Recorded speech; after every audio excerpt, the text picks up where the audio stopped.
mapagpalang umaga sa ating lahat.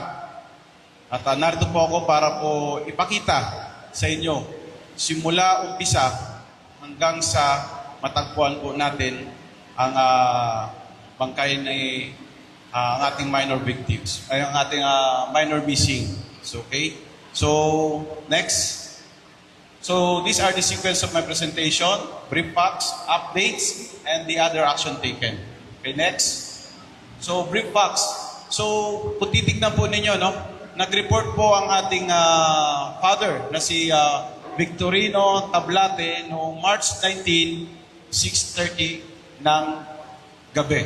So, since then, nireport po niya na ang kanyang anak na si Isabela Sofia Tablate ay nawawala at last seen dito sa Santolan Footbridge na may suot na gray spaghetti top, dark jeans, and white sneakers. So nang nag-report siya, next, agad na gumawa kami ng alarm sheet. So pinaalarma namin agad itong missing minor natin. Then, next, nag-create po agad sa pamumuno ng aming Chief of Police, Police Colonel Hendrix Mangaldan, ng Special Investigation Team para talaga tutukan itong pagkawalan ng ating minor, missing minor natin. So after the creation, next, eto na po, nag-umpisa na po kami mag-backtracking. CCTV. So since nasabi po ni Sir Tableta na, tama ba? Na yung anak po niya ay last seen sa Santolan at doon din po sa SM. So doon po kami nag-concentrate ng aming mga backtracking ng mga CCTVs. Next. So kung makikita po ninyo, no, SM Marikina, pumasok po siya dyan around 6:30 p.m. noong March 18. Lumabas po siya ng 6:38 p.m. sa SM Marikina. Then next na CCTV, nakita na natin last scene, 6:43 p.m. doon na po sa LRT compound, doon sa bakanting lote. Okay, next. So, ito po siya, yung screenshots. Kung saan nakita si Miss Tablate na naglalakad sa Evangelista Street, papasok doon sa dark portion. Ito yung dark portion na yan. Ito, this one. Dark portion ng LRT na compound na yan. So, meron tayo CCTV dyan. Paki-next po. So, ito po, play. So, dyan po makikita po ninyo na casual lang na naglalakad, walang kasama, walang nakabuntod sa kanya na naglalakad, then bigla na lang siyang papasok doon sa dark portion, madilim na bahagi ng LRT compound. So, pagpasok po niya doon, di na namin nakita kung siya'y lumabas. Kasi meron pa pong labasan yan, papuntang LRT ulit eh. Dahil dati, ginagawang shortcut yan, papuntang LRT. So, buong gabi, naghanap kami ng CCTV. Kung sakali, nag-coordinate din kami sa LRT, kung sakaling lumabas nga doon, or hindi. Pero wala kami nakitang lumabas. Kaya, next, nagkaroon kami ng walkthrough doon sa loob. Ito po yung pinasukan niya. Pagpasok niyo po, ito na po yung looban. Okay, next. So, inabot na po ng gabi yung pag-walkthrough natin. Lahat po nagtanong-tanong na rin tayo doon sa mga tricycle. Baka mamaya is nakita, napansin, sumakay. Dahil yung pong area na yon ay wala po doon. From inch to inch, chinek po natin. And even yung kubo na nandoon, hinalubhog natin. Wala po kami nakitang traces na siya'y nag-stay o siya'y nandoon sa area na yon. Okay, next. So, continuous pa rin po ng aming backtracking hanggang March 21. Tuloy-tuloy po yan. Then hanggang March 22, then noong March 23, sa pangunguna po ng aming Chief of Police, lumapat na po siya doon sa area. Kasama po ang father, ang aming substation commander, nagkaroon po sila ng meeting. Okay? Hanggang sa next, hanggang sa nagpunta na sila ng ocular inspection. Kasi kung mapapansin nyo kanina, pagpasok mo, merong pader. Yung pader na yon, yung kabila niyan, ito yon. So yung pader na yon, yung kabila niyan, ito yon. Ngayon ang daan, pumunta sila rito. So kasama ng aming COP, at ang aming investigation team, nagtungo sila doon sa kabilang pader dahil baka mamaya tumalon o pumunta doon sa kabilang pader. Then, while ongoing yung kanilang walkthrough doon sa ocular inspection nila, may napansin sila doon sa may puno ng mangga, ito yun, na parang nakahang.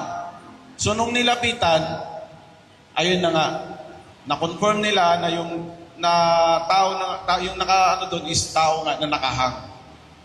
So agad-agad, nagpatawag tayo agad ng SOCO, dumating ang ating team leader si Captain Rabago at nagkantakan sila ng technical aspect of investigation. Next. So ito yon. Yung kabilang side niyan, ito yung pinasukan niya kanina, yung sinasabi kong madilim. Natatandaan niyo, yung madilim na yon, ito yon. Ngayon, yung kabilang side niya, doon nakita yung ating missing minor. Okay, next. So, ayan na. Kasama po ang ating, ang kanyang tatay. Nung nakita natin yung nandun din po siya at nakita niya rin po yung bangkay doon. Which is, kinukonfirm naman po ni Sir, tama po, no? Na yun yung damit, yun yung suot, yun yung sapatos, yun yung cellphone. Unfortunately kasi yung muka is beyond the recognizable na dahil at the stage of decomposition na. Kaya hindi niya ma-identify na physical appearance yung muka. However, yung kasuotan is yun. Sabi ni Sir. Okay, next.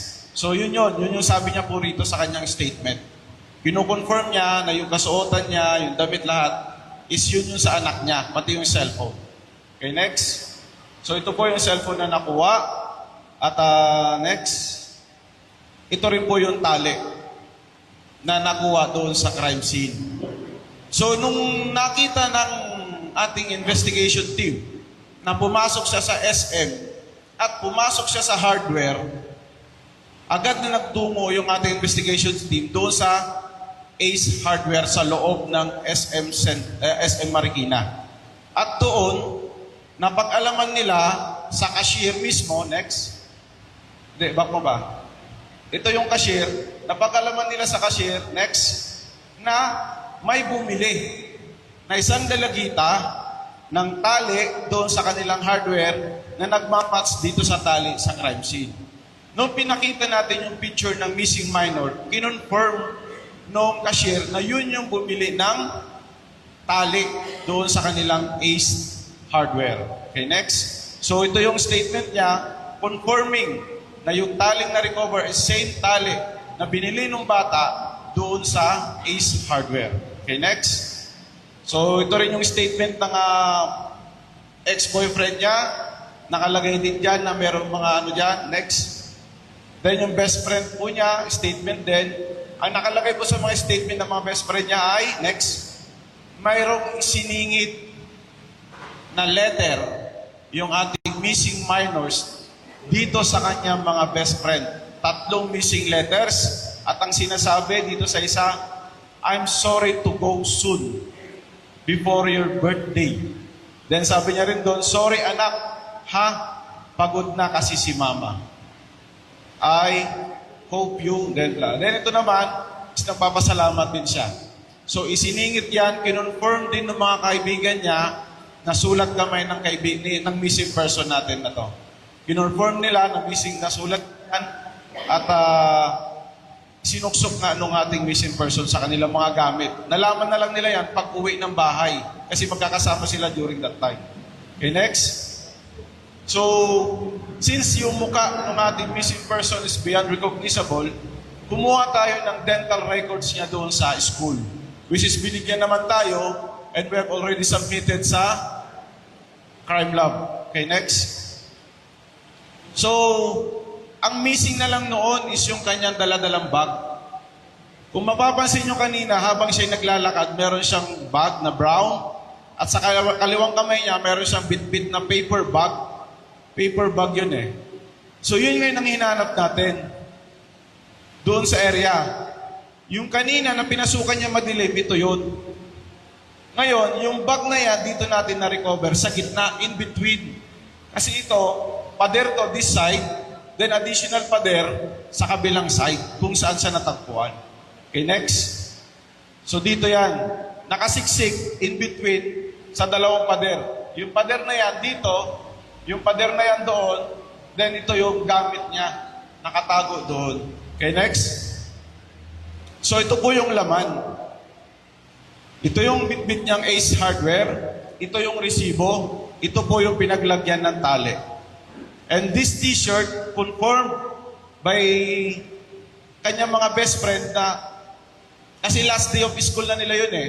Pina-signature pa niya yung mga kaibigan niya rito. So ito lahat yung mga gamit niya which is kinonfirm din naman ng ating ni Sir na gamit nga po ng anak niya yan. Okay, next.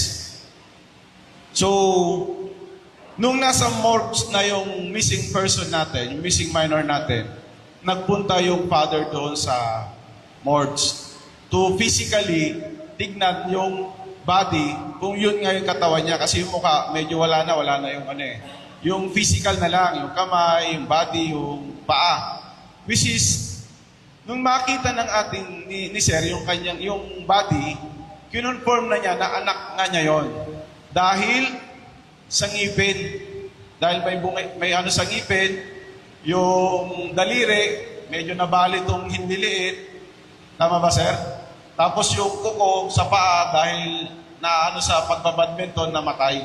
So those features, si Sir, positively in-identified niya na yung missing minor natin ay yung anak nga niya. Ay yung found dead body natin ay yung anak nga niya. So nag-execute siya ng statement and certificate of confirmation na yung found dead body na yon ay yun na yung anak po niya. So yung autopsy report to be discussed later by our crime lab. Next. Then ito na po. So we still continue to conduct more technical aspect of investigations like the DNA, dental records, and of course yung cellphone na na-recover sa kanya. We will also submit sa digital forensic examinations para malaman natin kung ano pa talaga, kung meron ba tayo makukuha doon na any other informations pertaining doon sa ng missing person natin. So, yun lang, Sir.